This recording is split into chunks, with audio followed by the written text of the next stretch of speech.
Il y est où le bonheur est un court-métrage produit en 2016 dans le cadre du festival Vitre Hollywood. Et je ne vais pas plus m'étendre dessus car je vais vous en parler en long et en large, tout en vous montrant quelques incohérences avec Lilo Geek. Bienvenue dans cette émission où je vous parle d'une œuvre dans son intégralité. Je suis Denis P et parlons-en de ce court-métrage.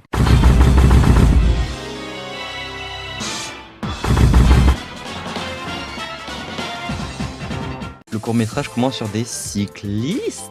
Ah non, c'est le Tour de France en fait. Et si Lilo Geek est ici, c'est normal. J'ai trouvé deux incohérences en quelques secondes.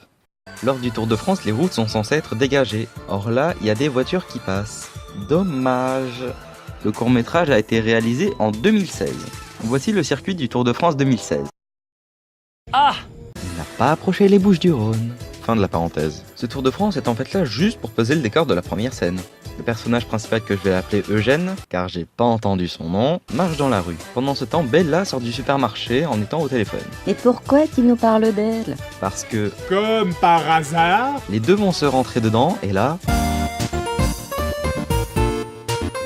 Laissez-moi mettre un compteur de clichés. Voilà. Bien sûr, après lui avoir rentré dedans, il va s'expliquer. La vie est belle. Pardon? Bon parfum, la vie est belle. Ah ben non, il va parler d'un parfum absolument fictif. J'ai rien dit. Et bien sûr, il va lui dire qu'elle est charmante, tout ça. Suite à cette merveilleuse rencontre, nous est présenté l'oncle d'Eugène qui lui fait visiter sa maison, mais pas aux spectateurs. Ellipse.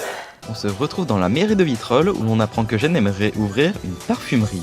Mais écoutez la réponse du fonctionnaire. Je voulais savoir combien de temps ça va prendre tout ça. Des années.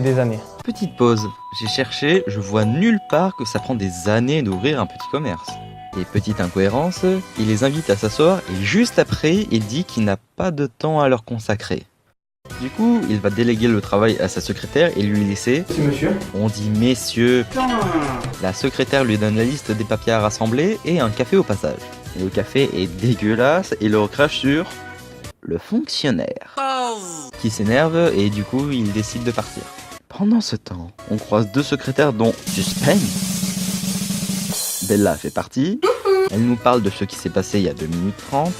Je t'ai pas dit hier soir ce qui m'est arrivé. Qu'est-ce qui t'est arrivé? Bah, je sortais du supermarché, j'avais mes courses dans les bras et j'étais au téléphone. Et là, il y a un homme qui m'est entré dedans. Et elle va encore rentrer dans Eugène. Là, par contre, Mais c'est pas possible, tu peux pas faire un peu attention? au passage, lorsqu'elle lui rentre dedans, elle fait tomber tous ses dossiers alors que 1. Il n'allait pas vite du tout et 2. Le choc n'est pas assez violent pour qu'elle lâche tous ses dossiers. Et tiens, le cliché du « Oh là là, on a refait la même chose que la première fois !» Il vaut double. Cadeau. Lorsqu'il se rentre dedans, on a les mêmes effets que tout à l'heure mais avec une musique super prévisible et trop rythmée pour la situation. Le monteur aurait pu prendre... Ma belle, tu seras mienne. Ouais, non, oubliez ça. Ellipse. On retrouve Eugène sur un livret des lettres. La dissonance de style. Il donne une lettre au docteur Joyeux bonheur. qui lui pose une énigme. Je peux voyager dans le monde entier tout en restant dans mon coin. Qui suis-je? Réfléchissez-y, c'est pas mal astucieux. Il livre ensuite autre chose chez...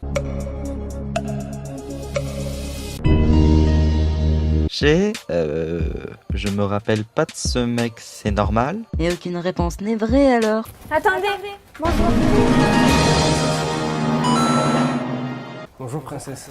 Et princesse, mec, tu l'as vu 2 fois avant aujourd'hui. Il décide donc de se voir ce soir. Ce soir, le 14 juillet normalement. Et là, bam, méga ellipse de 9 jours qui se sont perdus dans la nature. Et, cliché des amoureux, ils se baladent dans un parc verdoyant et tout. Bon, après, c'est vrai qu'ils vont pas aller se balader dans le 93 non plus. Transition.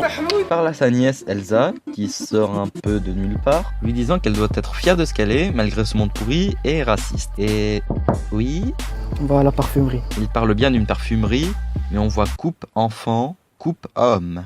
Échec critique. Après, il doit pas y avoir de parfumerie à Vitrolles. Hein. Ellipse.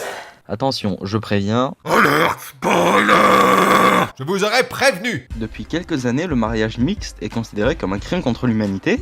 Un peu comme avec tonton Dodolphe, hein. Et du coup, les métis sont punis, emprisonnés par la BAM, les mecs qu'on voyait dans la mairie. Mon Dieu! Tout est lié! On se retrouve donc dans un camp d'isolement / travaux forcés où Eugène a atterri. Il est donc enfermé avec sa fille, qu'il a eu avec Bella, je suppose, et du coup il est obligé de lui mentir. Il la met dans un monde où il doit... Il faut que je capture tous les autres Pokémon. Touchant quand même, non? Il est donc forcé à faire des travaux difficiles avec des vêtements miteux. Et ça se passe en France, le soi-disant pays des droits de l'homme. Attends, reste. Il a une putain de blessure au bras droit, alors qu'il ne fait que porter une pioche ou un râteau. Prétexte scénaristique. Oui, prétexte, car il retombe sur... Je voyage dans le monde entier, tout en restant dans mon coin. Un timbre. Jésus, Marie-Joseph, vous ici? Et oui, la solution était le timbre, ce qui permet au docteur de le reconnaître. Eugène raconte que sa famille a été emprisonnée ici, et bla bla. Le docteur lui dit qu'il va l'aider à sortir. Peut-être le seul humain avec encore de la compassion de nos jours. Un jour, il les aide à s'échapper, mais il passe bien devant les gardes, en n'étant pas discret du tout. Et du coup, Eugène et Mermoud permettent à Bella et à sa fille de s'enfuir en se sacrifiant. Et les gardes ne se concentrent que sur les deux mecs. Et les filles, Joseph. et subtilité sur 20...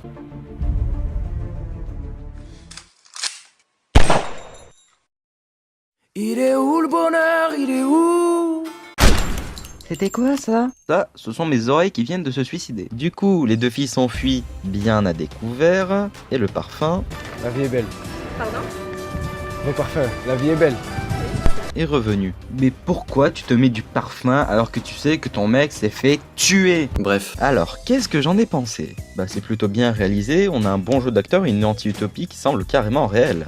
Je sais que j'ai relevé pas mal de points clichés, mais c'est construit comme une parodie. On peut le pardonner, je suppose. Malgré tout ce que j'ai pu dire de mal dessus, je l'ai bien apprécié. Et justement, ça prouve que je m'y suis intéressé. Encore un dernier truc de rien du tout. Le film a juste été lauréat du prix du public et du grand prix du jury au festival. Que des petites choses. Bref, je vous retiens pas plus longtemps et je vous dis à la prochaine. C'était Denis P.